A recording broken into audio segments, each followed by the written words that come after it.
આગળ વાત કરીએ સુરતની તો સુરતના માંડવીના કરંજ જીઆઈડીસીમાં ભીષણ આગની ઘટના સામે આવી। વહેલી સવારે રેઝોન કંપનીમાં ભીષણ આગ લાગી હતી। સોલાર પેનલ બનાવતી કંપનીમાં આગની ઘટના તો આગ લાગતા જ અફરાતફરીનો માહોલ સર્જાયો હતો।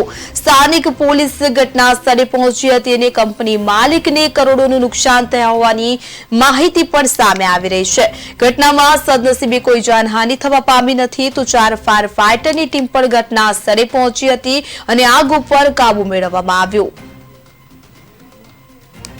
વહેલી સવારે રેઝોન કંપનીમાં ભીષણ આગની ઘટના સામે આવી હતી તો આગ લાગતા જ સોલાર પેનલ બનાવતી જે કંપની છે તેમાં અફરાતફરીનો માહોલ સર્જાયો હતો। તો સોલાર પેનલ બનાવતી કંપનીમાં ભીષણ આગની ઘટના સામે આવી તો સ્થાનિક પોલીસ પણ ઘટના સ્થળે પહોંચી હતી અને ફાયર વિભાગને જાણ કરતા ફાયર વિભાગની ટીમ પણ ઘટના સ્થળે પહોંચી હતી અને પાણીનો મારો ચલાવી આગ ઉપર કાબુ મેળવવામાં આવ્યો હતો।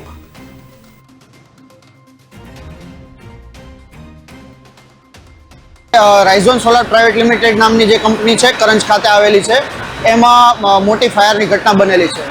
તો એના સુમારે અમે ટોટલ રિજનલની 3 અને એસએમસીની ટોટલ 4 એ રીતે ટોટલ 7 થી 8 જેટલી ફાયરની ટીમો ઘટના સ્થળે રવાના કરેલી અને અત્યારે 2 થી 3 કલાકના ફાયર ફાઇટિંગ બાદ રાઇઝોન સોલાર પ્રાઇવેટ લિમિટેડ નામની જે કંપની છે